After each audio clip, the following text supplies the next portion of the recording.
The threat is real. The question of how fast. Democrat Socialists looking to take over the nation's liberal left party. 99 days until ballots are cast in the midterm elections. It was once considered a fringe part of Democrats. Extremists, the Democratic Socialists of America, the DSA, are now gaining numbers, gaining ground, and even gaining popularity. Critics are calling it a movement, a clear danger to America as we know it. I'm Harris Faulkner. You are in the Faulkner Focus. The DSA calls for extreme left-wing policies, including replacing the President of the United States, replacing the U.S. Supreme Court, abolishing the U.S. Senate, defunding the Department of War, ending immigration and customs enforcement detentions and deportations, and amnesty for all illegal immigrants, among just a few things that they want to get done. The DSA co-chair, Megan Romer, is standing by the radical wish list. Just give me sort of a true or false on these.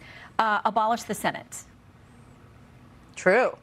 Okay. Replace the presidency and Supreme Court as we now know them. Yep. Abolish ICE. Absolutely. Abolish borders and give amnesty to anyone currently in the U.S. illegally.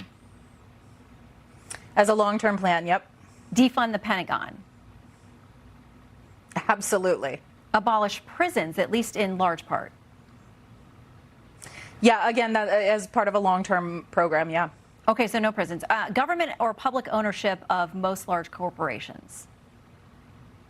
Yeah, absolutely. The establishment Democrats should be worried about the voters and about what the voters think and about what the constituency thinks. And right now they have not been delivering, and our candidates are and have been, and it's resonating with voters. I say this almost daily. Just show us who you are. You cannot push back on what you don't know. She gave you everything you need to know. That message for Democrats especially. Recent Fox News polling shows a dramatic shift in the electorate. 30% of Americans now believe the government should play a larger role in redistributing wealth. 65% say the political system is rigged to help the wealthy. And more than half of Democrats want to see dramatic or revolutionary change in government. All of this is signaling an ideological tipping point, a growing willingness to embrace radical reform. Lara Trump is the host of My View. She's standing by to join me in just a moment. I want to begin with Alexandria Hoff with the latest from Washington, D.C. Alexandria. Hey, Harris. Yeah, this month, the Democratic Socialists of America reached a record 120,000 members. Back in 2016, membership was around 6,000. That same year, Senator Bernie Sanders brought the term Democratic Socialist to the main stage of the Democratic Party. There's now over 200 chapters, 250-plus DSA candidates holding elected office nationwide. Stu Smith with the Manhattan Institute says a lot of this modern popularity could be coming from those who don't really grasp what socialism is. A lot of people inside DSA who are maybe younger think that this is just what people would call like Nordic style socialism. And that's not really the case whatsoever, because DSA itself is hardline anti-free market. They want to seize the means of production. Yeah, that's what socialism is, a system where factories and industries are controlled by the society or the government. Smith adds that the DSA currently has a rising bloc of very hardline members, self-identified communists and Maoists, the latter being a model that promotes continuous guerrilla warfare and ideological purity. Unlike earlier years, the DSA now does have this litmus test for endorsement, pillars that you heard affirmed with the Shannon Bream soundbite earlier. And here's what the DSA's education chair said about the idea of replacing the presidency.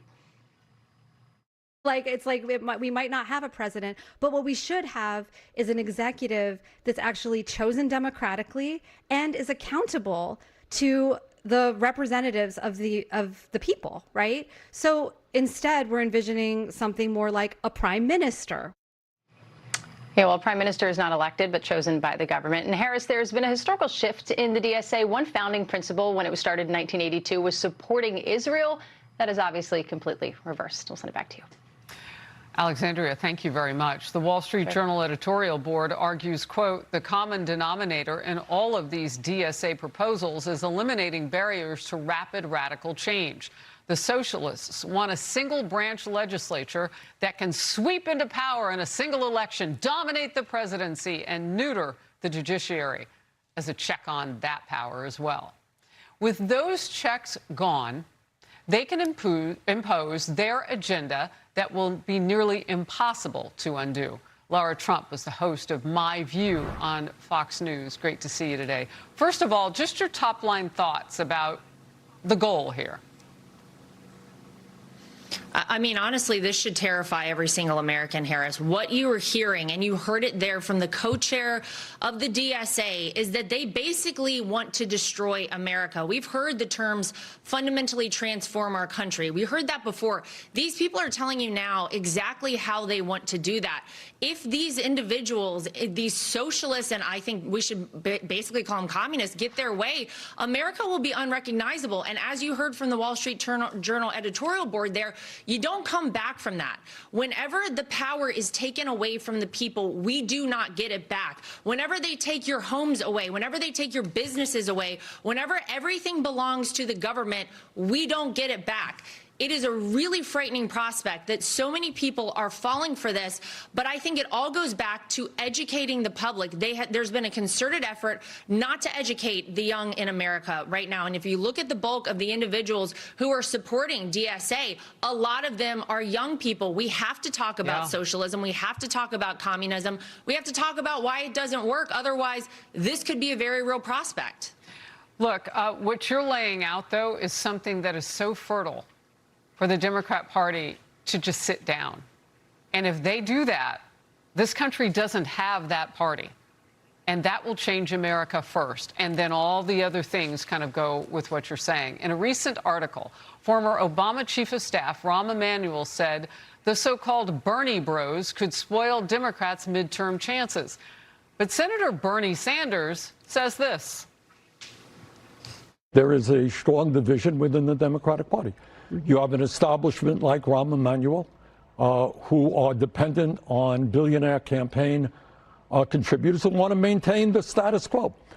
Then you have a progressive movement, which, by the way, what is getting these guys nervous is we are winning all over this country. The American people are tired of a rigged economy, a corrupt campaign, finance system. They want real change. They don't want Rahm Emanuel and the establishment maintaining the status quo. You know, Laura, I think people underestimated Bernie Sanders. I mean, the party thought they had their foot on his neck when they kept him down in 2016 and then elevated Hillary over him. They didn't. He sat back in the cut. He raised proteges like Alexandria Ocasio-Cortez in the political wing, and now you have more of them. Well, that's right. It's really kind of amazing if you go back and look. You're right. 2016 and 2020, by the way, one could argue that Bernie Sanders had a lot of momentum behind him, but the DNC did not allow that to progress. They used superdelegates to ensure that he actually didn't have an opportunity to make it very far in those primaries. So what's interesting now is that if you look at this party, there is a huge rift. There is a huge rift in the Democrat Party. It is all of their own doing, of course.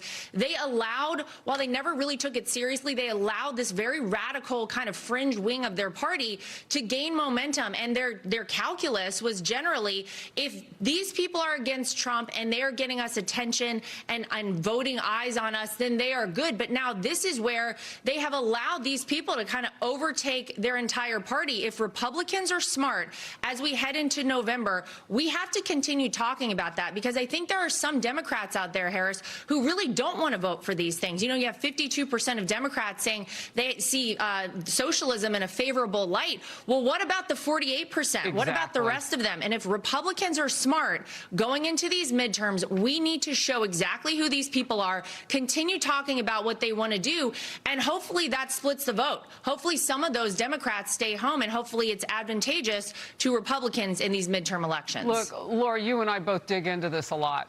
And in doing some research over the weekend, Las Vegas, Nevada could be in play. That's a swing state. And yes, the governor there may be a Republican, but what is it going to look like when, you know, the bulk of the state is Democrat. So that's why it's a swing state. So the co-chair of DSA just held one of her, and I want to read what this is, a Buddy Tattoo Getters crowd. She said it was the largest of the 9th of them that they've held now. They are looking to that younger crowd, that fun sort of the Mamdani kind of crowd, the pop-up parade of people to preach to now. And if they flip a swing state, if they start to work in those areas, what happens? Well, that's the problem, and that's why we have to be very loud and very vocal. I want to tell the RNC they need to get involved in this. You need the NRCC involved in this. You need every voice out there from the Republican side of the aisle, because Donald Trump can't do it alone. Look, he's going to give a rally today in Michigan. He's trying to help these candidates out, but we all have to be on the same page and singing the same chorus and alerting people as to why this is so dangerous. And we have to talk to the young people, too. We have to do everything we can over the next 99 days. Otherwise, you're right, Harris. What does that mean for future elections? What does that mean for presidential elections? What is the future of America if you allow this socialist ideology to take root in our country? I don't think it goes away. Well, in Maine, progressive Troy Jackson is now officially the U.S. Senate nominee after Graham Plattner campaigns imploded.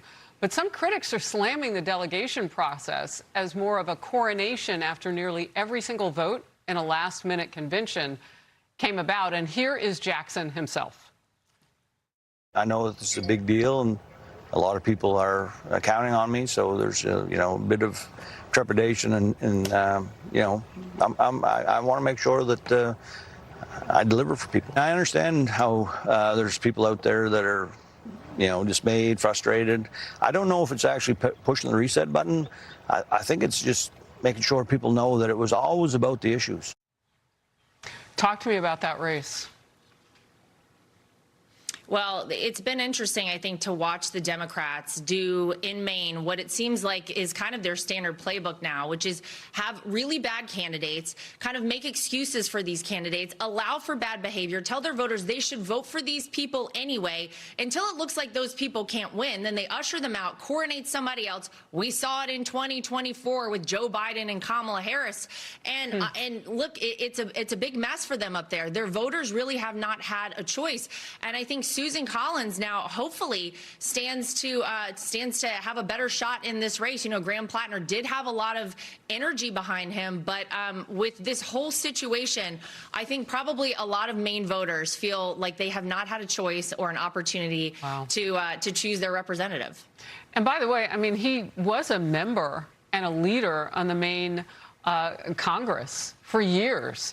And a lot of people say they just simply don't know Jackson. They don't know him. They know a lot about Graham Plattner, though, and it's not good, which is why he's gone. Lara Trump, great to see you. Thank you so very much. Be sure to like and subscribe for all the Fox News latest on YouTube, and catch full shows streaming now on Fox One.